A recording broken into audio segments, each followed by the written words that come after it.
शिक्षा देता है। तो चलिए दोस्तों, एक शॉर्ट सा लैंग्वेज में इसको हम लोग जानने का प्रयास करते हैं कि आखिर जैन धर्म क्या है, और बिना समय को गवाए हुए, ठीक है, हम लोग इसको तुरंत क्लियर करने का प्रयास करते हैं। ठीक है, देखिए, अगर सबसे पहले हम लोग लिखेंगे तो सबसे पहले हम लोग को लिखना, टॉपिक बनाना है भूमिका।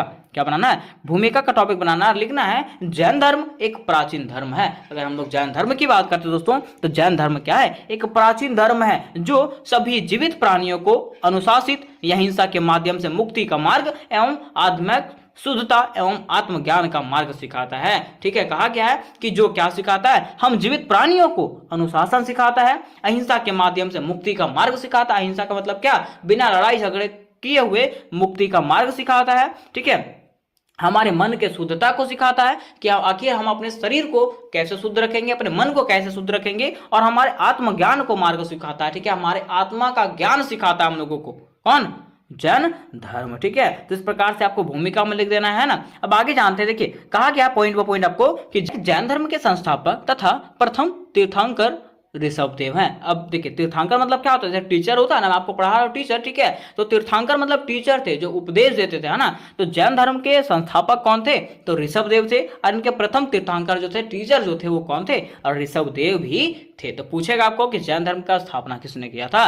तो ऋषभदेव ने किया था। किसने? ऋषभदेव ने किया था। और पूछा जाएगा कि प्रथम तीर्थंकर कौन थे? तो ऋषभदेव ही थे। ठीक है, नेक्स्ट देखिए, कहा गया कि जैन धर्म, जैन शब्द का संस्कृत के जीन शब्द से बना। मीन्स जैन शब्द जो है ना, जैन धर्म जो है ना, जैन शब्द जो है वो संस्कृत के जीन शब्द से बना है, जिसका अर्थ होता है, मीन्स जीन का अर्थ क्या होता है? तो जीन का अर्थ होता है विजेता। जीन का अर्थ क्या होता है? विजेता। ठीक है, नेक्स्ट देखिए, कहा गया कि जैन धर्म का मुख्य केंद्र बिंदु अहिंसा था। अगर जैन धर्म के मुख्य केंद्र बिंदु की बात करें तो जैन धर्म के मुख्य केंद्र बिंदु क्या था? अहिंसा। मीन्स कहा गया है कि अहिंसा परमो धर्म, है ना, कि आपको क्या करना है? अहिंसा का धर्म का पालन करना, अहिंसा का पालन करना। ठीक है, आप अहिंसा के माध्यम से हर चीजों को प्राप्त कर सकते हो। ये किस में बताया जाता है? जैन धर्म में बताया जाता है। ठीक है, कहा गया इस धर्म के संस्थापक ऋषभदेव थे। जैसा कि मैंने आपको बताया कि इस धर्म के संस्थापक कौन थे? ऋषभदेव इनके संस्थापक थे। किसके?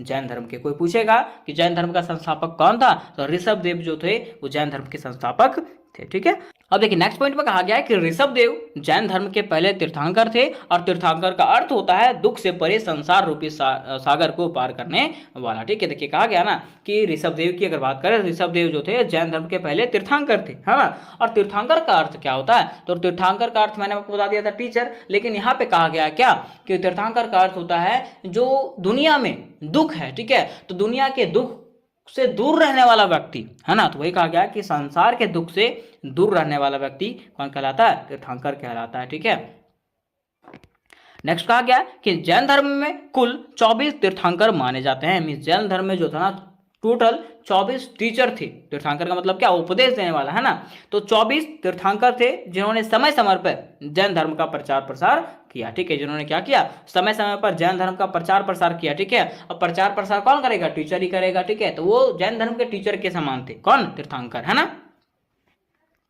नेक्स्ट में कहा जाता है, नेक्स्ट पॉइंट में, कि जैन धर्म के 23वें तीर्थंकर पारसनाथ थे। ठीक है, पार्श्वनाथ थे। ठीक है, कहा जाता है कि जैन धर्म के जो 23वें तीर्थंकर थे वो कौन थे?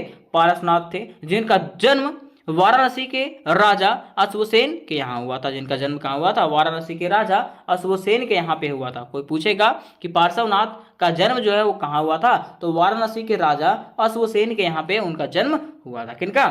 23वें तीर्थंकर पार्श्वनाथ का। ठीक है, नेक्स्ट पॉइंट में कहा जाता है कि जैन धर्म के 24वें तीर्थंकर एवं अंतिम तीर्थंकर महावीर स्वामी थे। अगर जैन धर्म के 24वें तीर्थंकर की बात करें और अंतिम तीर्थंकर की बात करें तो कौन थे? महावीर स्वामी। तो पूछा जाएगा कि जैन धर्म के अंतिम तीर्थंकर और 24वें तीर्थंकर कौन थे? तो महावीर स्वामी थे। कौन? महावीर स्वामी। देखिए कहा जाता है कि इन्हें जैन धर्म का वास्तविक संस्थापक कहा जाता है। किनको? महावीर स्वामी को जो है ना जैन धर्म का वास्तविक संस्थापक कहा जाता है। ठीक है, नेक्स्ट कहा गया कि जैन धर्म में ईश्वर की मान्यता नहीं है। जैन धर्म के जो लोग हैं, जैन धर्म को जो फॉलो करते हैं, वो ईश्वर को नहीं मानते हैं। वो ईश्वर की आराधना नहीं करते हैं। ठीक है, वो जो है ना आत्मा का मान्यता है। ठीक है, वो अपने आत्मा को मानते हैं। कौन? जैन धर्म में जो लोग हैं। ठीक है, कहा गया कि महावीर पुनर्जन्म एवं कर्म कांड पर विश्वास रखते थे। महावीर जो है ना वो पुनर्जन्म,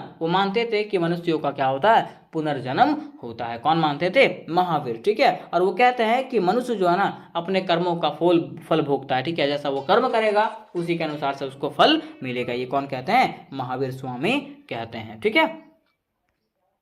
देखिए आगे कहा गया कि जैन धर्म का प्रसिद्ध केंद्र मथुरा था। अगर जैन धर्म के प्रसिद्ध केंद्र की बात करें तो जैन धर्म का प्रसिद्ध केंद्र कौन सा था, मथुरा था। और मथुरा कला का जो संबंध है ना वो कहीं ना कहीं जैन धर्म से रिलेटेड है। किसके, मथुरा कला का संबंध जो है कहीं ना कहीं जैन धर्म से रिलेटेड था, ठीक है। देखिए आगे कहा गया अगला पॉइंट में कि अतः 72 वर्ष की उम्र में जो है ना महावीर की मृत्यु 468 ईस्वी पूर्व बिहार राज्य के पावापुरी में हो गया था। अब कहा जाता है कि अंततः 72 वर्ष की उम्र में जो है ना महावीर स्वामी का मृत्यु जो है 468 ईस्वी पूर्व बिहार राज्य के पावापुरी, जिनको राजगीर कहते हैं, वहां पे हो गया था। किनका मृत्यु, महावीर की मृत्यु, ठीक है।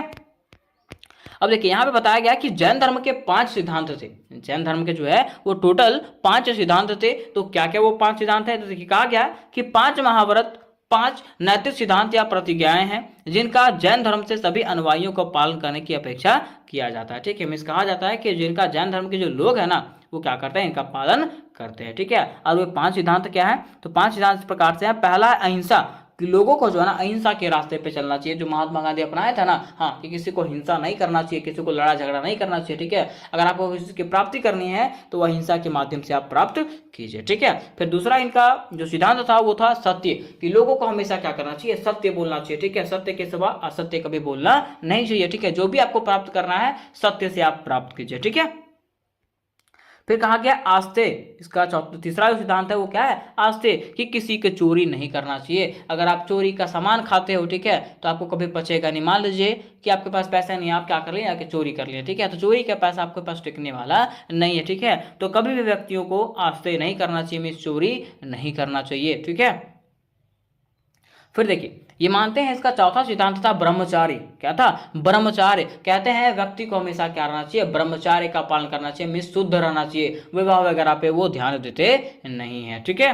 फिर पांचवा है अपरिग्रह।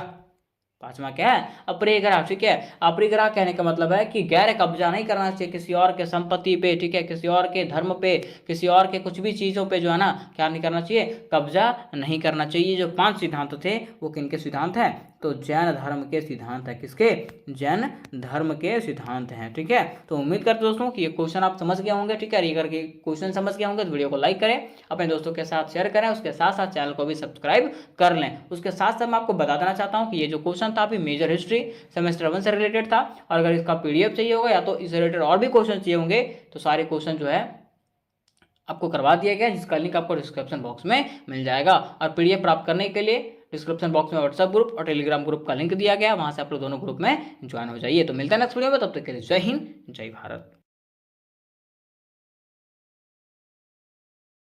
हेलो डियर स्टूडेंट, मैं राहुल और स्वागत है आप लोगों का आपके अपने यूट्यूब चैनल आरके चैनल पे। दोस्तों आज के क्लासेस में हम लोग जानने वाले हैं माइनर 1 हिस्ट्री के वीवीआई क्वेश्चंस के बारे में। मींस ऐसे क्वेश्चन जो आपके एग्जामिनेशन में आ सकते हैं। जैसा कि आप लोग सब जानते हैं दोस्तों कि आपका एग्जामिनेशन जो है वो नजदीक आ चुका है, तो आपके एग्जामिनेशन के लिए जो माइनर पेपर हिस्ट्री का जो एग्जामिनेशन होगा उसके लिए मैं कुछ वीवीआई क्वेश्चन बताने वाला हूं, ठीक है, जो आपके एग्जामिनेशन के लिए मोस्ट इंपॉर्टेंट होने वाले हैं। और बस आपको इतना ही क्वेश्चन करके जाने हैं जो आपके एग्जामिनेशन में मिल जाएंगे। उसके लिए मैं आपको बता देना चाहता हूं कि अगर आपको माइनर 1 हिस्ट्री के वीवीआई क्वेश्चन का लिंक चाहिए होगा, मीन्स सारे क्वेश्चन का लिंक, ठीक है, वीडियोज का लिंक, तो उसका लिंक जो है डिस्क्रिप्शन बॉक्स में डाल दिया गया, वहां से आप लोग सारे क्वेश्चंस को क्लियर कर सकते हो, ठीक है। तो चलिए बिना देरी किए हुए हम लोग ये जानने का प्रयास करते हैं कि आखिर कौन सा क्वेश्चन जो है ना आपको माइनर 1 हिस्ट्री में पढ़ के जाने हैं, ठीक है। तो सबसे पहले हम लोग क्वेश्चंस देख लेते हैं कि आखिर कितने क्वेश्चन है इसमें। उसके बाद हम लोग वीवीआई क्वेश्चन एक बार मैं बोल दूंगा, आप लोग टिक आउट करते चल जाइएगा, ठीक है। देखिए पहला क्वेश्चन है कि प्राचीन भारत के साहित्यिक स्रोतों का वर्णन करें। पहला क्वेश्चन क्या है, प्राचीन भारत के साहित्यिक स्रोतों का वर्णन करें, ठीक है। फिर दूसरा में दिया हुआ कि प्राचीन भारत इतिहास के पुरातात्विक स्रोतों का वर्णन करें, ये दूसरा क्वेश्चन हो गया, ठीक है। फिर देखिए तीसरा क्वेश्चन है कि हड़प्पा सभ्यता की उत्पत्ति एवं विस्तार पर प्रकाश डालें। क्वेश्चन क्या है, हड़प्पा सभ्यता की उत्पत्ति एवं विस्तार पर प्रकाश डालें। फिर चौथा है कि हड़प्पा सभ्यता के नगर योजना एवं गृह निर्माण का पर प्रकाश डालें कि हड़प्पा सभ्यता का नगर नियोजन कैसा है और गृह निर्माण का प्रणाली कैसा उसके बारे में बताना है। ठीक है। फिर देखिए पांचवा और छठा कि उत्तर वैदिक आर्यों के राजनीतिक, सामाजिक, आर्थिक एवं धार्मिक दशा का वर्णन करना है, या तो फिर ऋग्वैदिक कालीन भारत की राजनीतिक, सामाजिक, आर्थिक एवं धार्मिक अवस्थाओं का वर्णन करना, इसके बारे में जानना है। ठीक है। फिर देखिए 7 और 8 की बात करें, 7-8 में क्या लिखा हुआ, वर्धमान महावीर के जीवन एवं शिक्षाओं का उल्लेख करें। ठीक है, 7 में ये हो गया आपका। फिर 8 में है गौतम बुद्ध के जीवनी एवं उपदेशों का वर्णन करें, ये आपका क्वेश्चन नंबर 8 हो गया। फिर देखिए क्वेश्चन नंबर 9 की बात करें, क्वेश्चन नंबर 9 में है चंद्रगुप्त मौर्य के जीवनी एवं उपलब्धियों पर प्रकाश डालें कि चंद्रगुप्त मौर्य कौन थे, इसका कैसा जीवन था और इनकी उपलब्धियां कैसा था उसके बारे में बताना है। उसके बाद क्वेश्चन नंबर 10 की बात करते हैं। क्वेश्चन नंबर 10 में है कि अशोक के जीवन एवं उपलब्धियों का वर्णन करें कि अशोक का जीवन कैसा था और उनका उपलब्धियां कैसा था उसके बारे में बताना है। तो मैं आपको बता देना चाहता हूं कि ये जितने भी क्वेश्चन है ये 10 के 10 क्वेश्चन आपको करवा दिए गए हैं, इस चैनल पे कंप्लीट करवा दिए गए हैं, जिसका लिंक आपको डिस्क्रिप्शन बॉक्स में मिल जाएगा। ठीक है। अब देखिए बातें अगर यहाँ पे आती है कि आपको पढ़ के कौन से जाने में वीवीआई क्वेश्चन कौन सा है इसमें। ठीक है, तो सबसे पहला क्वेश्चन आपको पढ़ के जाना है अशोक के जीवन एवं उपलब्धियां। कौन सा क्वेश्चन, अशोक के जीवन एवं उपलब्धियां, क्वेश्चन नंबर 10 जो आपको पढ़ के जाना है। उसके बाद क्वेश्चन नंबर 9 भी आपको पढ़ के जाना है, चंद्रगुप्त मौर्य के जीवन एवं उपलब्धियों पर प्रकाश डालना। ये जो क्वेश्चन नंबर 9 और क्वेश्चन नंबर 10 जो है ना, ये मोस्ट इंपॉर्टेंट क्वेश्चन है। ठीक है। उसके बाद देखिए अगर बात करते हैं हम लोग क्वेश्चन नंबर 6 का, तो क्वेश्चन नंबर 6 आपको नेसेसरी रूप से पढ़ के जाना है, तो पढ़ के जाना है। उसके बाद क्वेश्चन नंबर 8 भी आपको पढ़ लेना है। 4 क्वेश्चन यहाँ पे हो गए आपके। ठीक है।